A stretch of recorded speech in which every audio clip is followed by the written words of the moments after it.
দার্জিলিংয়ে গিয়ে একটা হোটেলে থেকে তাদের সাথে যে কি ভৌতিক ঘটনা ঘটেছিল আপনারা শুনলে চমকে উঠবেন। নমস্কার শ্রোতা বন্ধুরা, আত্মা ও ঈশ্বর চ্যানেলে আপনাদের সবাইকে স্বাগত। আশা করি আপনারা ভালো আছেন, সুস্থ আছেন। আত্মা ও ঈশ্বরকে এতটা ভালোবাসার জন্য আপনাদের কাছে আমি অনেক কৃতজ্ঞ। চলুন তাহলে বেশি দেরি না করে শুরু করা যাক আজকের এক ভয়ঙ্কর ভৌতিক ঘটনা। আজকের এই ঘটনাটা আমাকে পাঠিয়েছে ঈশিতা। ঈশিতাদের সাথেই এই ঘটনা ঘটেছে। 2023 সালে ঈশিতারা দার্জিলিং গিয়েছিল ফেব্রুয়ারির ফার্স্ট উইকে। ঈশিতা ওর মাসির সাথে গিয়েছিল দার্জিলিংয়ে বেড়াতে। ঈশিতাদের বাড়ি বারাসাত, ওর মাসি বাড়িও বারাসাতে। কিন্তু ঈশিতার যে দাদা, মাসির যে বড় ছেলে, সে শিলিগুড়িতে কর্মসূত্রে থাকে। তাই সেই দাদাই বলেছিল ঈশিতাকে যে যদি আসতে চাস মাসির সাথে চলে আসিস। এবং যেহেতু ঈশিতার মাসিও তেমন কোথাও ঘুরতে যায়নি, তাই ভেবেছিল যেহেতু ছেলে শিলিগুড়িতে আছে তাই দার্জিলিং এইবার একটু ঘুরে আসবে। তাই অফ সিজনেই গিয়েছিল, কারণ ওই দাদার অন্য সময় ছুটি পাওয়া মুশকিল হয়ে যাচ্ছিল। তাই ওই দাদাই একটা গাড়ি বুক করেছিল যে সমস্ত কিছুই হোটেল সব ঠিকঠাক করবে আর কি, মানে সমস্ত কিছুই গাড়ি ড্রাইভারই করবে। এইভাবে সমস্ত কিছু ঠিকঠাক করেই ওরা দার্জিলিংয়ের উদ্দেশ্যে রওনা হয়। দার্জিলিংয়ের ম্যাল রোডের একটু পাশেই ওদের হোটেলটা নামা ছিল। হোটেলটা মোটামুটি খুবই ভালো, কিন্তু লোকজন তুলনামূলকভাবে একটু কম আছে, কারণ এর আগেও কিন্তু ঈশিতা ঘুরতে গেছে, এই দার্জিলিংয়েই গেছে। এই নিয়ে ওর দ্বিতীয়বার। কিন্তু যেহেতু সিজনে গিয়েছিল তাই লোকজন ওর কাছে মনে হলো আগের বারের থেকে এইবার তুলনামূলকভাবে একটু কম, যেহেতু এটা অফ সিজন। ওরা যে হোটেলে উঠেছিল সেই হোটেলে ওরা ছাড়া কিন্তু অন্য কেউ ছিল না, অন্য কোনো রুমে কোনো লোকজন ছিল না। প্রথমে ভেবেছিল হয়তো আছে, এখন হয়তো কোথাও ঘুরতে গেছে, কারণ যখন ওরা পৌঁছেছিল তখন মোটামুটি 2-2:30 বেজে গিয়েছিল পৌঁছতে। কারণ শিলিগুড়ি থেকে যখন ওরা এসেছিল তখন কার্শিয়াং ওই দিকটা ঘুরতে ঘুরতেই ওরা শিলিগুড়িতে পৌঁছেছিল, তাই পৌঁছতে লেটও হয়ে গিয়েছিল।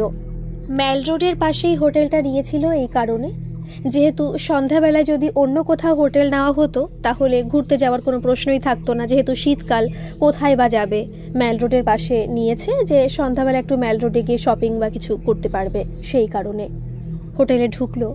হোটেলটা কিন্তু ভালোই ছিল, 4 তলা হোটেল। হোটেলে যখন ঢুকলো সেখানে লিভিং রুম রয়েছে এবং সেখানে রিসেপশন রয়েছে, কথা বলল। তারপর ওদের যে রুম সেই রুমে নিয়ে যাওয়া হলো। ওদের কিন্তু গ্রাউন্ড ফ্লোরেই রুমটা দেওয়া হয়েছিল। গ্রাউন্ড ফ্লোরে পাশের দিক থেকে নিয়ে যাওয়া হলো ওদের রুমে। 2টো রুম নিয়েছিল ওরা, যেহেতু ওর মাসি আর ঈশিতা দুজন এক রুমে থাকবে এবং ওর যে দাদা যে আর কি কর্মরত ওই শিলিগুড়িতেই, আর তার ভাই, তার নিজের ভাই, ছোট ভাই, ওরা একটা রুমে থাকবে। এইভাবে 2টো রুম দেওয়া হলো। যখন ওরা রুমে ঢুকছিল এবং রুমগুলো বুঝে নিচ্ছিল, তার আশেপাশে কিন্তু অনেকগুলো রুমই ছিল, রুমগুলো ফাঁকা পড়ে রয়েছে। তখন কিন্তু জিজ্ঞেস করেছিল ঈশিতারা যে আচ্ছা এইখানে রুমগুলো ফাঁকা পড়ে রয়েছে, এই রুমে কি কেউ নেই? তখন ওরা বলেছিল না, এই গ্রাউন্ড ফ্লোরে আপাতত কেউ নেই, কিন্তু উপরে 2-3টে ফ্যামিলি আছে। বলছে আচ্ছা আচ্ছা ঠিক আছে। আর ওদের একটা কথা বলে দিয়েছিল যে ওই যে আপনাদের পিছন দিকে যে রুমটা আছে ওই রুমের দিকে আপনারা যাবেন না। তো জিজ্ঞেস করেছিল কেন যাব না? বলছে না, রুমটায় কাজ হচ্ছে, রুমটা আপাতত একটু প্রবলেম আছে, কাজ হচ্ছে, তাই ওই রুমের দিকে আপনারা যাবেন না। বলছে আচ্ছা ঠিক আছে, কেন যাব অন্য রুমের দিকে আমরা? তাই ওরাও আর কথা বাড়ায়নি, ভেবেছিল হতেও পারে ঘরের মধ্যে কোনো সমস্যা আছে, কোনো কিছু হয়তো ঠিকঠাক করতে হবে, এই কারণে যেতে বারণ করেছে। যথারীতি ওদের সমস্ত কিছু ঠিকঠাক করতে করতে প্রায় বিকেল হয়ে গেল। বিকেল টিকেল হওয়ার পরে ওরা একটু রেস্ট নিল। ওখানে গিয়ে রেস্ট নেওয়ার পরে বললো যে ঠিক আছে তাহলে সন্ধ্যা হলে ম্যাল রোডের উদ্দেশ্যে ওরা বেরোবে। যথারীতি সন্ধ্যা হলো, ওরা রুম টুম লক করে যথারীতি ম্যাল রোডের উদ্দেশ্যে চলে গেল। প্রায় 2 ঘন্টা বাইরে কাটিয়ে ওরা আবার ফিরে আসলো। ওদের যে খাওয়া দাওয়ার ব্যবস্থা ওটা কিন্তু উপরেই ছিল, 2nd ফ্লোর 3 তলাতে ওদের খাওয়া দাওয়ার ব্যবস্থা ছিল, সেখানে গিয়ে খেয়ে আসতে হবে। আর যদি আপনারা চান যে উপরে খেতে যাবেন না তাহলে আপনাদের রুমেই খাওয়া দাওয়ার ব্যবস্থা করা হবে। এবং জিজ্ঞেস করেছিল যে আপনারা রাতে রুটি খাবেন না ভাত খাবেন? তো এরা বললো রুটি খাবো। বলছে আচ্ছা ঠিক আছে তাহলে উপরে আসুন। এরাও ভাবলো যে এখানে তো আসার পর থেকে এখনো পর্যন্ত কাউকে দেখলাম না, পুরো ফাঁকা ফাঁকা। রিসেপশনে একটা লোক বসে থাকে আর একজন মহিলা ছিলেন কেয়ারটেকার, উনি আর কি সমস্ত রুম টুম দেখিয়ে দিয়ে গিয়েছিলেন। তো ভেবেছিল উপরে গেলে হয়তো অনেকের সাথে পরিচয় হবে, যেহেতু ওরা এখানে 3 দিন থাকবে। উপরে গেছে, উপরে যাওয়ার পরে দেখছে যে ওই যে কেয়ারটেকার ছিল তিনি আর একজন রান্না করছে, আর কেয়ারটেকার যে রয়েছে সে সমস্ত কিছু দেখাশোনা করছে আর কি। যখন ওরা 4 জন উপরে গেল, উপরে গিয়ে দেখলো 4টে খাবার টেবিল পাতা রয়েছে। ওরা যথারীতি একটা টেবিলে গিয়ে বসলো, কিন্তু দেখলো প্রায় 10 মিনিট বসে রয়েছে, এখনও পর্যন্ত কোনো ফ্যামিলির লোক এখানে খেতে আসেনি। তাই ঈশিতাই জিজ্ঞেস করেছিল, আচ্ছা একটা কথা বলছি, আপনারা বললেন যে উপরে আরও ফ্যামিলিরা রয়েছে, কিন্তু ওরা তো খেতে আসলো না। বলছে ওরা রুম সার্ভিস নিয়েছে আর কি, ওদের দিয়ে আসতে হবে খাবার, ওরা আসতে পারবে না। বলছে আচ্ছা আচ্ছা ঠিক আছে। এইবার ওরা আলোচনা কিন্তু নিচে গিয়ে করেছিল যে প্রায় এখনও আসলাম, এতটা সময় হয়ে গেল, কিন্তু এখনও কাউকে দেখলাম না। তখন ওই যে দাদা যে সার্ভিস করে তিনি বলেছিলেন যে নাও থাকতে পারে, হয়তো অফ সিজন, এখন আমরাই হয়তো আছি, যেহেতু বলবে যে আপনারা আছেন অন্য কেউ নেই, তাহলে হয়তো ভাববে যে এই হোটেলটা তাহলে কেমন, এখানে কেউ থাকে না, আমরাই শুধু এসেছি, তাহলে হোটেলটা হয়তো ভালো না, সেই কারণে হয়তো মিথ্যে বলেছে। তো এইভাবে আলোচনা করছে, তো এটা কোনো ম্যাটার করে না, বলতেই পারে ওরা, যেহেতু বিজনেসটা ওদের। তারপর ওরা খাওয়া দাওয়া করে নিচে চলে এসেছিল। আসার পরে বেশি দেরি করেনি, যেহেতু সারাটা দিন এত জার্নি হয়েছে, তাই ওরা এসে আধ ঘন্টার মতো একটু গল্প করে শুয়ে পড়েছিল, কারণ পরের দিনই ভোর 3টের সময় উঠতে হবে, আর 4টের সময় ওরা যাবে টাইগার হিলে সূর্য ওঠা দেখার জন্য। তাই যথারীতি ওরা বেশি দেরি না করে শুয়ে পড়েছিল। যে রুমে শুয়েছিল ঈশিতা আর ওর মাসি, সেই রুমটা কিন্তু পুরো লাস্টের দিকে, যে একটা বিল্ডিংয়ের পেছন দিকে রুমটা শেষ হয়েছে, আর তার পাশের গলিতে একটা পাশে গলি রয়েছে, আর গলির পাশে যে রুমটা, সেই রুমের দিকে যেতেই কিন্তু বারণ করেছিল। ওদের পিছনে যেখানে খাটটা পাতা আর কি, তার পিছনে কিন্তু একটা জানলা আছে, ওরা জানলাটা খুলে দেখেনি, যেহেতু সাদা পর্দা দিয়ে আটকানো ছিল, তাই কোথায় কি আছে ওরা দেখেনি। হোটেলের মধ্যে একটা রুম দেওয়া হয়েছিল, অ্যাটাচ বাথরুম রয়েছে, একটা টেবিল দেওয়া হয়েছিল, কাচের টেবিল, সেখানে জিনিসপত্র রাখবে, থার্মোফ্ল্যাক্স বা যে কোনো জিনিস ওখানে রাখবে। আর হচ্ছে গিয়ে একটা আলমারি মতো দিয়েছিল, ওর মধ্যে কিছুই নেই, ওরা কোনো জিনিসপত্র রাখেও নি, শুধু একটা কম্বল দিয়েছিল। একটা কম্বল খাটেও ছিল, যদি আরও কম্বল লাগে বা শীত করে তাহলে আলমারির ভেতর থেকে একটা কম্বল নিয়ে নিতে পারবে। আর আলমারির মধ্যে কিন্তু তেমন কিছুই ছিল না। ওরা যখন রুমে গেল তখন এইটুকুই জাস্ট দেখেছিল, কিন্তু কোন জানলা ঠিক আছে কোন জানলা ঠিক নেই এটা দেখেনি ওরা। যথারীতি শুয়ে পড়েছে, আর শুয়ে পড়ার কিছুক্ষণের পরেই ওদের খুব শীত করতে লাগলো, ভীষণ শীত। ওদের মনে হলো যে এতটা শীত তো থাকার কথা নয়। 2টো কম্বল ওরা গায়ে দিয়েছে, তারপরে ওদের প্রচুর শীত করছে। ওরা ভেবে পাচ্ছে না এত শীত কেন হচ্ছে। পুরো মনে হচ্ছে কোথাও থেকে একটা ঠান্ডা স্রোত, ঠান্ডা হাওয়া, ভীষণ পরিমাণে ঠান্ডা হাওয়া ঘরের মধ্যে প্রবেশ করছে। ওদের একটু ভয় ভয় করলো যে কি ব্যাপার, এতটা ঠান্ডা হাওয়া কোথা থেকে বা আসছে, কি হলো, ওরা তো কিছু বুঝে পাচ্ছে না।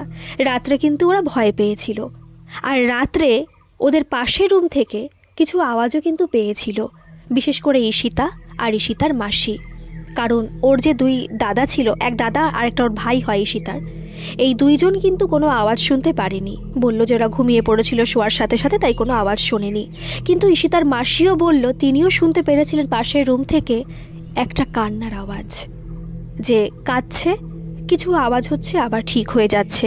এতটা আওয়াজ হয়তো পেত না যদি না ঘুমিয়ে পড়তো, কারণ যেহেতু শীত করছে, আর আলমারিতে যে কম্বলটা ছিল সেই কম্বলটাও কিন্তু নিয়ে এসেছিল, তারপরেও শীত কোনো মতেই যাচ্ছে না। যথারীতি কোনোভাবেই রাতটা কেটে গেল।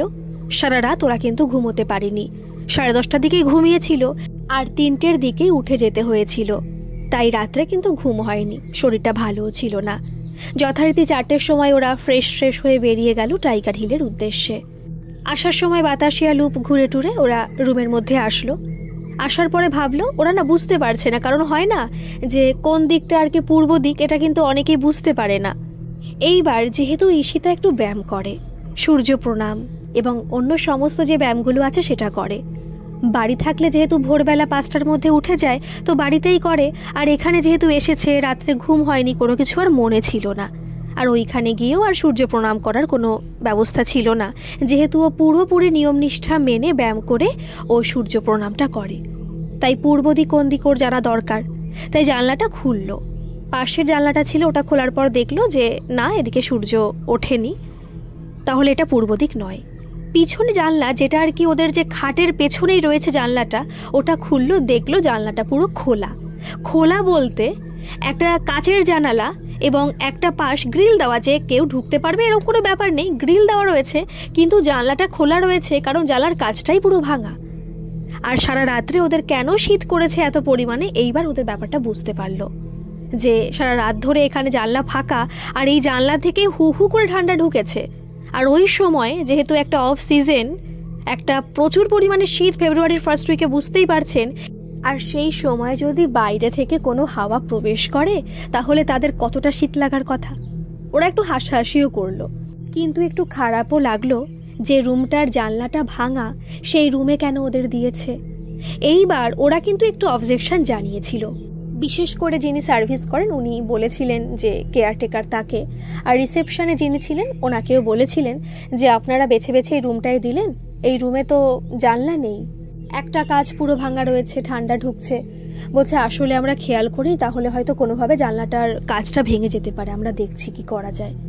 সেই দিন ওনারাই আর কি সমস্ত কিছু ঠিকঠাক করে ওদের ঈশিতা এবং ঈশিতার মাসিকে পাশের একটা রুমে শিফট করে দিল, যে রুমটা হচ্ছে ওই যে রুমে যেতে বারণ করেছিল, যে রুমের দিকে তার পাশের রুমটা। ওরা রুমে ঢুকলো, রুমটাও ভালো, একই রকম রুম, কোনো পার্থক্য নেই।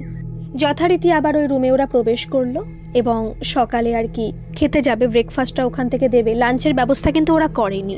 ওদের যে ড্রাইভার ওদের বলে দিয়েছিল যে ব্রেকফাস্ট এবং ডিনারের ব্যবস্থাটা এখানে করবেন হোটেলে, আর লাঞ্চ যেহেতু আমরা বাইরে থাকবো তাই লাঞ্চটা বাইরে থেকেই করে আসবো। প্রায় 9:30 বেজে গিয়েছিল ওরা ফিরতে ফিরতে, টাইগার হিল থেকে আসার সময় তো বাতাসের লুপটাও ঘুরে এসেছিল, আস্তে আস্তে প্রায় 9:30 বেজে গিয়েছিল। তো ড্রাইভার দাদাকে বললো 10:30টার মধ্যে আপনি আসুন, আমরা 1 ঘন্টার মধ্যে স্নান টান খাওয়া দাওয়া কমপ্লিট করতে পারবো। যথারীতি ওরা স্নান করতে গেল, গিজার ছিল তাই কোনো সমস্যা হয়নি। স্নান টান করার পরে ওরা একটু বসেছিল, কারণ খেতে যাবে তার আগে একটু বসেছিল যে কোন ড্রেস পরবে, ঠিকঠাক করছিল আর কি।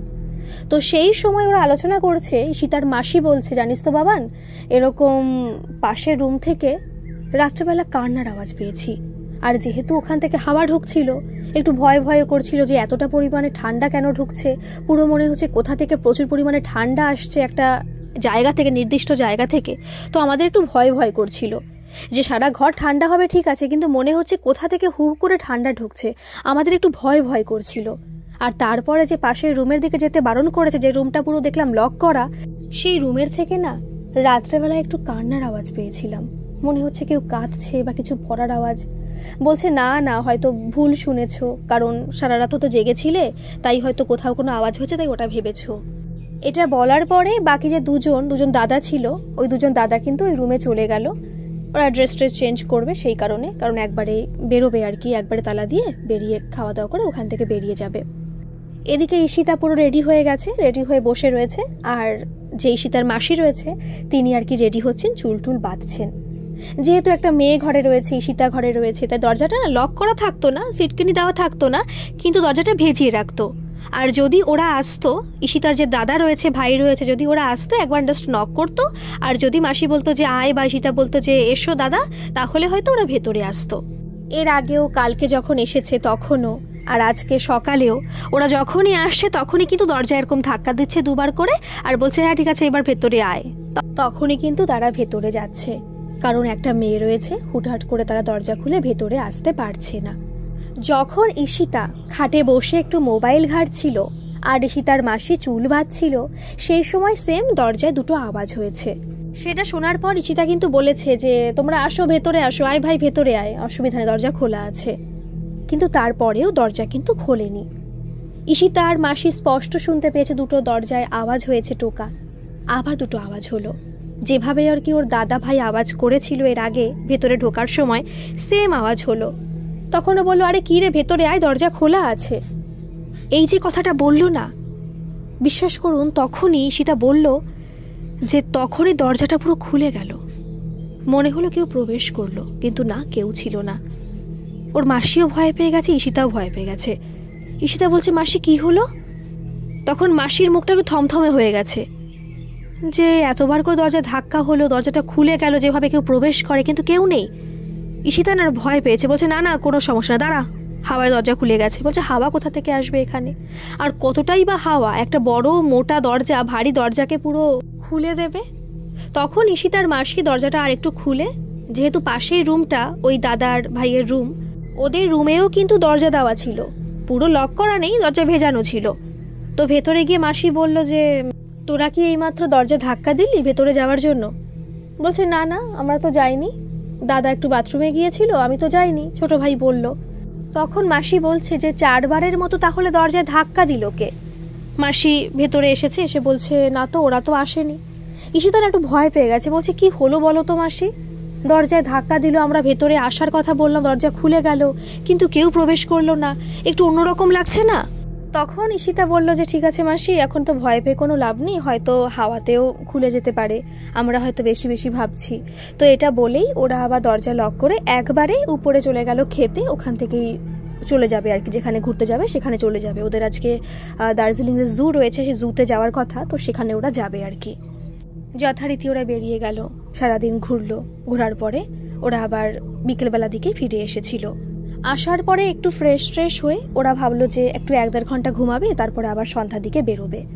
তোরা এইভাবে একটু শুয়েছিল দুপুরবেলায়, দরজাটা লক করেই কিন্তু শুয়েছে এইবার, যেহেতু ওই পাশের ঘরে 2 দাদা শোবে, তাই ওরাও দরজা লক করে শুয়েছিল। আর ওরা যেহেতু এখন এই রুমে আসবে না, তাই দরজা এখান থেকেও লক করে রেখেছিল।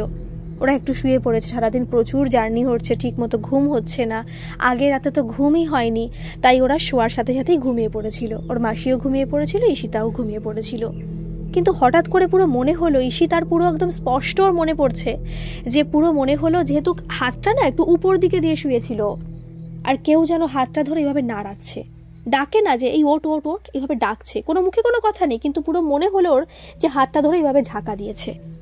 ওর চোখটা পুরো খুলে গেছে, দেখছে, পাশে তাকিয়ে দেখলো যে না, মাসি তো অন্যদিকে ফিরে ঘুমিয়ে আছে, দরজা লক করা।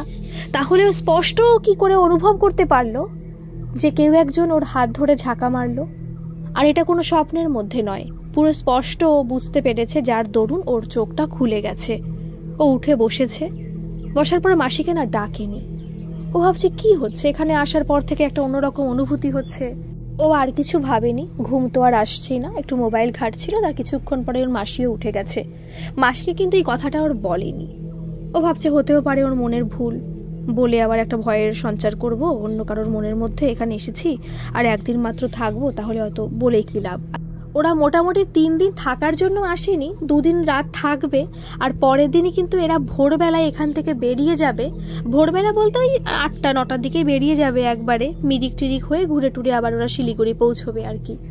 তো সেই মতন ওরা আবার উঠে ম্যাল রোডে গেল, কিছু কেনাকাটা হয়তো করবে, সেই উদ্দেশ্যে ওরা গেল। রাত্রেবেলা আসলো, উপরে খেতে গেল, সেখান থেকে আবার রুমে চলে আসলো। যেহেতু পরের দিন ভোরবেলার ওঠার কোনো তাড়া নেই, তাই ওরা ওই ঈশিতাদের রুমে বসেই একটু গল্প টল্প করছিল। তখন ঈশিতা বলল, জানো তো, এরকম আমি বিকেলবেলার দিকে শুয়েছিলাম, পুরো মনে হলো আমার হাত ধরে কেউ ঠেলা মেরেছে। এইবার ওই যে দাদা আছে না, ও কিন্তু এইসব জিনিসে একদমই বিশ্বাস করে না, যে আর কি সার্ভিস করে। বলছে তোরা এখানে আসার পর থেকে একটু ভয় ভয় করছিস, হয়তো মনের ভুলও হতে পারে, বা স্বপ্ন দেখছিলি, তাই হয়তো তোদের এরকম হয়েছে, তাই আর কিছু বলেনি। যথারীতি প্রায় 11:30 বাজে ওরা রুমে চলে গেল, 2 দাদা 2 ভাই চলে গেল রুমে, আর এরা আবার শুয়ে পড়েছে। কিন্তু রাত্রে যখন ওরা ঘুমিয়ে পড়েছে, তখন 1টা বাজে, ঈশিতার পুরো মনে হলো যে কেউ ওকে টানছে, বারবার করে মনে হচ্ছে যে বাইরে যায়, বাইরে বেরিয়ে দেখে। ওর মাসি তো নাক ডেকে পুরো ঘুমাচ্ছে, যথারীতি উঠেছে। ও না পুরো অন্যরকম মোহিতের মতো হয়ে গিয়েছিল, ওর কোনো ভয় বা কিছু করছে না, ওর বারবার করে মনে হচ্ছে ও বাইরে গেলে ওর একটু ভালো লাগবে। ও যথারীতি বাইরে গেছে, দরজা খুলে বাইরে গিয়ে দাঁড়িয়ে রয়েছে। ও বুঝতে পারছে যে আমি কেন আসছি এখানে, তবু মনে হচ্ছে না একটু দেখি বাইরে এসে। ওর বারবার করে না রুমের দিকে চোখ যাচ্ছে। হঠাৎ করে দেখতে পেল রুমে যেখানে লক করা ছিল সেই রুমটা খোলা, পুরো খোলা রয়েছে, কিন্তু দরজা ভেজানো এরকম কিছু নেই। ও ভাবছে যে রুমটা কেন খোলা, ও যাবে না মনে করছে, তবুও না ওকে মনে হচ্ছে কেউ টানছে, রুমের দিকে ওর যেতেই হবে। ও সোজা আস্তে আস্তে রুমের দিকে গেছে, রুমের মধ্যে প্রবেশ করেছে, পুরো অন্ধকার। যেই রুমের মধ্যে প্রবেশ করেছে ও পুরো স্পষ্ট শুনতে পেল আর দেখতেও পেল যে রুমটা দাঁড়াম করে বন্ধ হয়ে গেল পুরো। ও ভয় পেয়ে গেছে, ও মনে হচ্ছে কি হলো এখানে, কিছু বুঝতে পারছে না। আর পুরো স্পষ্ট দেখতে পেয়েছে একটা খাট রয়েছে, সেই খাটে কোনো মানুষ সেখানে বসে রয়েছে। ও ভীষণ ভয় পেয়ে গেছে, দৌড়ে দরজা খোলার চেষ্টা করছে, দরজা কোনো মতেই খুলছে না। তারপরে অনেকভাবে তখন ঠাকুরের নাম করছে ও। সেই সময় হঠাৎ করে দেখো দরজাটা খুলে গেছে, আর দরজা খুলেই দৌড়ে চলে গেছে ওই রুমে, ওদের যে রুমটা ছিল সেই রুমে চলে গেছে। যথারীতি মাসিকে গিয়ে বলছে, মাসি জানো তো এরকম এরকম ব্যাপার। হাঁপাচ্ছে আর বলছে কি বলছিস তুই, ওখানে গেলি বা কেন? বলছে না, আমার বারবার করে মনে হচ্ছিল রুম থেকে আমাকে কেউ ডাকছে, কেউ টানছে, ওর জন্য আমার রুমের দিকে চলে যেতে হলো। বলছে চল গিয়ে তো দেখি। এইবার রুমের যে বাইরে বেরিয়েছে, রুমের বাইরে কিন্তু ছোট প্যাসেজ মতো রয়েছে একটা, সেখান থেকে পিছন দিকে তাকালেই দেখা যায় রুমটা লক করা আছে কি খোলা আছে এরকম দেখা যায়। তো তাকিয়ে দেখছে রুমটা পুরো লক করা। ভিতরে গেছে, দরজায় ওরা ওই সাহস নিয়েই গেছে, গিয়ে দরজাটা একটু ধাক্কা মারছে, না দরজা পুরো লক করা, খুলছে না। তোর মাসি বললো দরজা তো লক করা, তুই ভেতরে গেলি কি করে, আর এখানে এসছিস বা কেন? ওটা বলার পরে ঈশিতা বলছে ঠিক আছে মাসি, তুমি ঘরে চলো, ঘরে গিয়ে কথা বলি। বলছে কি হচ্ছে বলতো, এখানে এসে কিছু বুঝতে পারছি না। বলছে কি জানি, বুঝতে পারছি না, আমার বারবার করে মনে হলো যে আমি পাশের রুমটায় যাই, কিছু দেখি, ভয় করছিল, কিন্তু তবুও আমার ওই রুমের দিকে যেতে খুব ইচ্ছা করছিল। বলছে দরজা তো লক করা, আর ওদের তো বললে ওরা বিশ্বাসও করবে না, কি ব্যাপার বলতো, কিছুই তো বুঝতে পারছি না। ওরা সকালবেলা উঠলো, ওঠার পরে না দাদাকেও বলেছিল যে ঘটনা। এবার দাদা কিন্তু বিশ্বাস করছিল, তবু না ওনার বিরক্তি লাগছে একটু, যে বারবার করে ওরা এখানে এসেছে, ঘুরতে এসেছে, আর সব সময় বলছে এই দেখছে ওই দেখছে, এই ফিল করছে, খুবই একটা বাজে ব্যাপার। তোর দাদার রাগের কারণেই ওই যে রিসেপশনে যে বসেছিল তাকে কিন্তু গিয়ে বলেছে যে দাদা এরকম এরকম ব্যাপার হচ্ছে, আপনি রুমে যেতে বারণ করেছেন, কিন্তু আমার বোন কিন্তু এইখানে আসার পর থেকে রাত্রেবেলায় ও কিন্তু রুমের মধ্যে প্রবেশ করেছিল, এই ব্যাপার হয়েছে। বলছে কি যা তা বলছে, রুম তো বন্ধ করা, আর রুমের মতো যেতে বারণ করেছি কারণ রুমে একটু কাজবাজ রয়েছে, ওখানে জিনিসপত্র একটু ভেঙে চুরে গেছে, কারণ ঠিকঠাক করতে হবে, খাটটাট একটু ভেঙে গেছে, ওগুলো ঠিকঠাক করতে হবে, ওর জন্য যেতে বারণ করেছি। বলছে না আমি সিসিটিভি ক্যামেরা দেখতে চাই। আর সিসিটিভি ক্যামেরা কিন্তু রয়েছে প্যাসেজের সামনেই পুরো রয়েছে, যে প্যাসেজটা যদি কোনো কিছু হয় তো পুরো দেখা যাবে। প্রথমে ওরা একটু আমতা আমতা করছিল যে কি সমস্যা, আপনি এরকম কথা বলছেন, সিসিটিভি ক্যামেরা দেখাতে হবে, এরকম তো ঝামেলা কখনো পড়িনি। তো এইভাবে আমতা আমতা করার পরে যেহেতু এরা খুব জোর করছিল, তাই সিসিটিভি ক্যামেরাটা অন করলো, মানে ওই ফুটেজটা আর কি দেখালো। দেখার পরে পুরো স্পষ্ট ওই যে টাইমটা বললো পার্টিকুলারলি এরকম টাইমে, তো সেই সময় অন করার পরে দেখলো যে রুম থেকে পুরো ঈশিতা বেরিয়ে গেছে, বেরিয়ে যাওয়ার পরে ওই রুমের সামনে গিয়ে মাথা ঠুকছে, মাথা ঠোকা বলে না, মাথা এইভাবে দাঁড়িয়ে দাঁড়িয়ে ওই রুমটার সামনে মাথা ঠুকছে, কিন্তু রুমের মধ্যে কিন্তু প্রবেশ করেনি, মাথা ঠুকছে। আর সেই সময় হঠাৎ করেই নিজেকে এরকম সামলে নিয়ে দৌড়ে ঘরের মধ্যে প্রবেশ করেছে, গিয়ে এরকম বলেছে। আবার দেখা যাচ্ছে যে মাসিকে নিয়ে আবার ওখানে প্রবেশ করে বারবার ধাক্কা মারছে। বলছে আপনার বোনেরই কোনো সমস্যা আছে, যার কারণে আপনার বোনই এইসব কিছু বুঝতে পারছে, আর ওর সাথে এরকম হচ্ছে, ও মাথা ঠুকতেই বা গেল কেন, ও নিজেই তো সব কিছু নিজেই করছে। এইবার ওর মাসি বলল যে ওনার সাথে তেমন কিছু হয়নি, কিন্তু প্রথম রাত্রে যখন থেকেছিল সেই রাত্রে কিন্তু ওই একটা কাদার আওয়াজ পেয়েছিল, আর কিছু না। আর ওই ঈশিতার সাথেই কিন্তু জিনিসগুলো হচ্ছে। তখন কিন্তু ঈশিতাকেই বকাবকি করছিল আর কি ওর দাদা, যে তোর জন্য একটা হেনস্থা হতে হলো আমাদের, তোর কি কোনো স্লিপিং, কোনো হাঁটার কোনো ব্যাপার ট্যাপার আছে, ঘুমের মধ্যে হাঁটার কোনো ব্যাপার আছে, সেই কারণে হয়তো তুই ওখানে গেছিলি, ঘুমের মধ্যেই হয়তো এইসব হয়েছে। বলছে না দাদা, বলছে তর্ক করিস না, চল এক্ষুনি বেরিয়ে যাব, আর একটা অশান্তি করে এখান থেকে বেরোতে চাই না। তো যথারীতি যখন গাড়ি চলে আসলো ওরা বেরিয়েও গেল। যাওয়ার সময় মিরিক ঘুরেছিল, কিন্তু কোনো মতে ঈশিতার না ভালো লাগছে না। ঈশিতা আমাকে বলছে জানো তো, আমার সব সময় সকাল হওয়ার পর থেকে মাথাটা কেমন ঝিনঝিন করছে, কিছু ভালো লাগছে না, আর কাউকে বলতেও পারছি না, কারণ যা হলো রাত্রেবেলা, যা হলো সকালবেলা সিসিটিভি ফুটেজটা দেখলাম, এরকম একটা বাজে পরিস্থিতি, এখন যদি কিছু বলি দাদা আমাকে বকা দেবে, আর দাদাকে না ঈশিতা একটু ভয় পায়, সেই কারণে ঈশিতাও কিছু বলছে না, জোর করে একটু হাসছে। আর সেদিন না খুব কুয়াশা ছিল, ভীষণ কুয়াশা ছিল ওই মিরিকে যদি কুয়াশা না থাকে দেখতে খুব সুন্দর লাগে। বললো যে সেদিন মিরিকে গিয়েও কোনো মজা পাইনি, ভালো লাগছিল, কিন্তু ভীষণ কুয়াশা। এই যে একটা নদীর মতো রয়েছে, জলের মতো রয়েছে, সেখান থেকে ওই পাশে কিছু দেখা যাচ্ছিল না, এত পরিমাণে কুয়াশা হয়েছিল সেই দিন। তো যথারীতি ওরা ঘুরে টুরে সন্ধ্যার দিকে শিলিগুড়ি পৌঁছে গিয়েছিল। শিলিগুড়িতে ওদের জন্য আলাদা রুমের ব্যবস্থা করা হয়েছিল, সেখানে থেকেছিল। রাত্রেও কিন্তু ভালো করে ঘুমাতে পারছে না ঈশিতা, সারা রাত না ওইসবই ভাবছে, চোখ বন্ধ করলেই মনে হচ্ছে রুমের মধ্যে ওই মানুষটাকে দেখতে পারছে, যাকেও দেখতে পেয়েছিল, ওর পুরো এরকম মনে হচ্ছে। এদিকে কাউকেও কিছু বলতে পারছে না, ওর গায়ে কিন্তু টেরালি জ্বর চলে এসছে, ও জ্বরের কথাও কাউকে কিছু বলেনি। ওষুধ ছিল, ওষুধ তো নিয়ে গিয়েছিল ওখানে, সে ওষুধও খেয়ে নিয়েছে, কিন্তু জ্বর কোনো মতে পড়ছে না।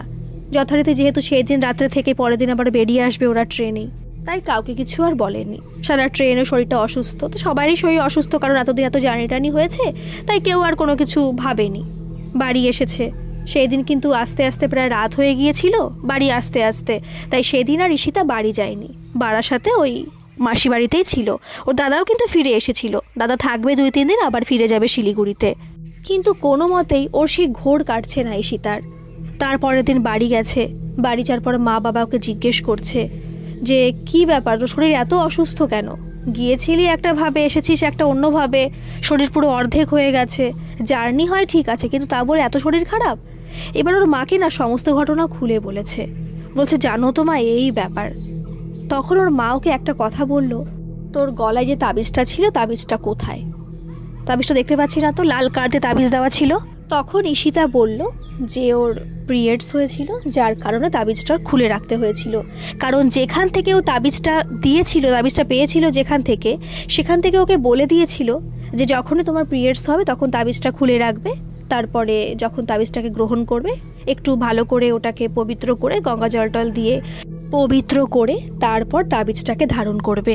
কিন্তু যেদিন ওরা গিয়েছিল সেই দিনই ওর পিরিয়ডস হয়েছিল, তাবিজটাকে খুলে রাখতে হয়েছিল। তখন ওর মা বলছে, এইবার বুঝতে পেরেছি, ওইখানে নিশ্চয়ই কিছু একটা ছিল। ওইখানে যে কিছু ছিল না এটা বলবো না, মিথ্যে কিছু নয়, অবশ্যই যে রুমটার কথা বলছিস রুমের মধ্যে কিছু একটা হয়েছে। আর অন্য কেউ যদি যায় সেখানে তাদের সাথে হয়তো কোনো সমস্যা হবে না, কিন্তু তোর যেহেতু এরকম একটা সমস্যা আছে, কারণ ঈশিতার একটা হিস্ট্রি আছে, যেটা ও বলল ছোটোবেলাতে ওর একটা দিদির বিয়ে হয়েছিল, জ্যাঠার মেয়ে, ওর থেকে অনেক বড়, প্রায় 10-12 বছরের ডিফারেন্স। তো তার বিয়ে হয়েছিল, সেই জেঠুর বাড়ি কিন্তু পুরো গ্রামের মধ্যে, এটা অনেক বছর আগেরই ঘটনা। সেই জেঠুর বাড়ি গ্রামের মধ্যে, পুরো বাঁশ বাগান রয়েছে, চারিপাশে জঙ্গল। তো সেইখানে বিয়ে হয়েছিল, বিয়েতে গিয়েও ছিল ওরা। আর সেই সময় গায়ে হলুদ দেওয়ার পরে যদি মেয়েরা কোথাও যায়, কারণ এখনকার তো পুরো অ্যাটাচ বাথরুম থাকে, ঘরের সাথেই সমস্ত কিছু থাকে, দূরে তো আর কোথাও যেতে হয় না। কিন্তু আগে যেহেতু না, ওই যে বাথরুম যেটা ল্যাট্রিন, ওটা কিন্তু দূরে দূরে ছিল। ওদের যে বাড়ি তার থেকে অনেকটা দূরে ছিল ল্যাট্রিন, পুরো বাঁশবাগানের মাঝখানে, যেহেতু চারিপাশে তো জঙ্গল রয়েছে। তো ওই সময় একটা কথা সবাই জানে, এটা যে মেয়েদের গায়ে হলুদ হওয়ার পরে কিন্তু একা একা কোথাও যেতে নেই, তো সেই সময় সাথে করে কেউ একজন থাকে। ওই সময় ঈশিতাই ছিল ওর দিদির পাশে। ঈশিতার দিদি সেই সময় ল্যাট্রিনে গিয়েছিল, আর সাথে করে নিয়ে গেছিল ঈশিতাকে ছুঁয়ে, কেউ একজন ছুঁয়ে থাকবে দূরে কোথাও গেলে আর কি। তো সেইখানে কিছু একটা হাওয়া লেগেছিল। ঈশিতার দিদিরও নাকি একটা সমস্যা দেখা গিয়েছিল তখন, কারণ বিয়ে করার সময় সে খুব পাগলামি করছিল, তারপর তো ওঝা এনে অনেক কিছু ব্যাপার হয়ে গেছে, এটা বহু বছর আগের ঘটনা। আর সেই সময় তার এফেক্টও কিন্তু পড়েছিল ঈশিতার উপরে। সবাই পুরো বলেছিল যে ঈশিতাকে নাকি ভূতে ধরেছে, বাংলা ভাষায় এটাই বলা হয়েছিল। কিন্তু কেউ বিশ্বাস করেনি যে এরকম কোনো কিছু হয়েছে, হয়তো ভেবেছিল হাওয়া টাওয়া লেগেছে এই। কিন্তু অনেক দিন ধরে ঈশিতা অসুস্থ ছিল, প্রায় অনেক দিন ধরে। কেউ প্রথমে বুঝতে পারেনি, ভেবেছিল হয়তো ঈশিতা দিদিরই সমস্যা হয়েছে, ঈশিতার কোনো সমস্যা হয়নি। কিন্তু যত দিন যেতে লাগছিল ঈশিতার শরীর ভাঙতে শুরু করেছিল, আর ঈশিতারা খুব অ্যাবনর্মালের মতো খুব বিহেভ করতো, অন্যরকম সে দাঁতটার খিচিয়ে উঠতো, চোখ মুখ সে উল্টে যেত, এরকম হতো। তারপরে আস্তে আস্তে সবাই জানতে পারে যে এরকম ঘটনা হয়েছিল। সেদিন যে ঈশিতা দিদির সাথে যে ঘটনাটা হয়েছিল তার প্রভাব কিন্তু ঈশিতার উপরেও পড়েছিল। তারপর থেকে ঈশিতাকে একটা তাবিজ দেওয়া হয়, সেই তাবিজটা কিন্তু গলায়ও ধারণ করে। যেহেতু এটা অনেক বছর আগের ঘটনা, সে তাবিজটা কিন্তু হারিয়ে ফেলেছিল, সেখানে আর যাওয়া হয়নি। কিন্তু অন্য একজন নাকি তান্ত্রিককে, তান্ত্রিক বলবো না, দাদু মতো আর কি এইসব ব্যাপারে জানে, তাকে দেখানো হয়েছিল। দেখানোর পরে তিনিও একটা তাবিজ দিয়েছেন, আর তিনি বলেছিলেন যেহেতু ওর পিরিয়ডস এখন হয়ে গেছে, তাই যখন পিরিয়ডস হবে তখন যেন এটাকে খুলে রাখে, কারণ তাহলে হয়তো অনেক সমস্যা হবে, এটার যে পাওয়ারটা এটা হয়তো কমে যাবে। কিন্তু এই যে তাবিজটা খুলে রাখবে, এটা কিন্তু নিজের থেকে কাজ ছাড়া করবে না, নিজে ধরে থাকবে না। কিন্তু কোনো ব্যাগ ট্যাগ থাকলো, কোথাও যদি যায়, ঘরে থাকলে কোনো সমস্যা নেই, কিন্তু কোনো বাইরে যদি কোথাও যায় হাতে করে যেন একটা ব্যাগ নেয়, যেহেতু কোথাও গেলে ব্যাগ তো নিশ্চয়ই নেবে, সেই ব্যাগের মধ্যে তাবিজটাকে যেন রেখে দেয়, তাহলে আর কোনো সমস্যা কখনো হবে না। কারণ উনি বলেছিলেন যে এরকম নেগেটিভ এনার্জি এখন খুব কমই আছে, খুবই কম, যেখানে সেখানে থাকে না, কিন্তু কিছু কিছু জায়গায় থাকে। আর যদি আপনার মেয়ে ওই সব জায়গায় গিয়ে থাকে যেখানে আর কি আছে, আর যদি গলায় তাবিজ না থাকে, তাহলে কিন্তু সমস্যা দেখা যেতে পারে। কারণ যেহেতু ওর ওপরে একটা অ্যাটাক হয়েছে, আর ও কিন্তু একটা দুর্বল শরীর হয়ে গেছে, এটা আর কি বলে দিয়েছিল। আর সেই সময় সীতার মাও কিন্তু খুব টেনশনে পড়ে গিয়েছিল যে তুই আজকে বাড়ি এসেছিস, খুব ভালো কথা, আর আজকেই রাত্রেবেলায় তোকে ওই দাদুর বাড়ি নিয়ে যাব, উনি যা ব্যবস্থা করার করবেন। যথারীতি বাড়ি নিয়ে গেল, সমস্ত ঘটনা জানানো হলো। উনি একটু ঝেড়ে দিয়েছিলেন, বলছে তেমন কোনো সমস্যা নেই, এটা ভয়ে জড়িয়ে গেছে, আর তেমন কোনো সমস্যা নেই। কারণ যেখানে ও গিয়েছিল সেখানে হয়তো তেমন কিছু ছিল যেটা ওর উপরেই অ্যাটাক হচ্ছে, যেহেতু ওর একটা দুর্বল শরীর, এই কারণে। ভয়ের কিছু নেই, ওকে ঝাড়িয়ে দিয়েছি, আর তাবিজটাকে পরিয়ে দেবেন, ঠিক হয়ে যাবে, কোনো সমস্যা নেই। যথারীতি সীতা বলল যে তাবিজ তারপরে সমস্ত কিছু ঠিকঠাক হয়ে গেলে স্নান টান করে ওটাকে পবিত্র করে আবার গলায় ধারণ করেছি, আর কোনো সমস্যা হয়নি। তো এই ছিল আজকের ঘটনা। ঈশিতা বলল যে জানি না এটা আমার সাথে কেন হয়, আর কতটা সঠিক কতটা বেঠিক। ও নিজেই কিন্তু আমাকে বলল যে অনেকেই নাকি ওকে বিশ্বাস করে না। প্রথম অনেকেই এই ঘটনাগুলো বলতো, সবাই হেসে উড়িয়ে দিত, পেছন অনেকে বাজে কথা বলতো, অনেকে বলতো নার্ভের সমস্যা, অনেকে বলতো ওর মেন্টালি প্রবলেম আছে। তাই ও কিন্তু এই কথাগুলো না কাউকে বলে না। ও যে আমাকে বলল, ও কিন্তু আমাকে বলে দিয়েছে, দিদি এটা কিন্তু আমার আসল নাম নয়, আমি কিন্তু নামটাকে গোপন করেই বলছি, কারণ এই যে ঘটনা এটা কিন্তু আমার আশেপাশে অনেকেই জানে, কারণ বলেছি, ওরা কিন্তু বিশ্বাস করে না। ওরা বলে আমার নাকি মেন্টালি সমস্যা আছে, আমি নাকি হয়তো ঘুমের মধ্যে হাঁটি, এরকম হয়তো সমস্যা হয়। কেউ কিন্তু বিশ্বাস করেনি, নিজের দাদারাই হয়তো বিশ্বাস করে না। তাই তোমাকে কিন্তু নামটা গোপন করেই আমি পাঠালাম। ওই হোটেলে কিন্তু আরও অনেকে থেকেছে, কারণ ওই যে আমি বললাম রুমের মধ্যে আমি গিয়েছিলাম বা কিছু দেখেছি, আর সিসিটিভি ক্যামেরায় তো পুরো স্পষ্ট ধরা খেলো যে আমি রুমের মধ্যে যাইনি, মাথা ঠুকছিলাম, আমি নিজেও দেখতে পেলাম। কিন্তু কোথায় কি হয়েছে আমি নিজেই কিচ্ছু বুঝতে পারছি না, জানি না কি সমস্যা, কেন এটা ওর সাথে হয়, ও নিজেও বুঝতে পারে না। তো এই ছিল আজকের ঘটনা। আপনারাই এই ঘটনাটিকে নিজ বুদ্ধির সাপেক্ষে গ্রহণ বা বর্জন করবেন, আর মতামত অবশ্যই কমেন্টে জানাবেন। আর হ্যাঁ, যদি আপনাদের সাথেও এরকম কোনো ঘটনা ঘটে থাকে, যেটা অলৌকিক হোক, অতিজাগতিক হোক, দৈবিক হোক, ঐশ্বরিক হোক, যে কোনো ধরনের ঘটনা, আপনারা আমাকে নির্দ্বিধায় পাঠাতে পারেন। আমার ইমেল আইডি ডেসক্রিপশন বক্সে দেওয়া থাকলো, আপনারা সেই ইমেল আইডি থেকে আমাকে মেল করতে পারেন, আপনাদের ঘটনা আমাকে নির্দ্বিধায় পাঠাতে পারেন। আপনাদের নাম গোপন থাকবে যদি আপনারা না চান। তাহলে আজ আসি, আবার আসবো এরকম কোনো ঘটনা নিয়ে।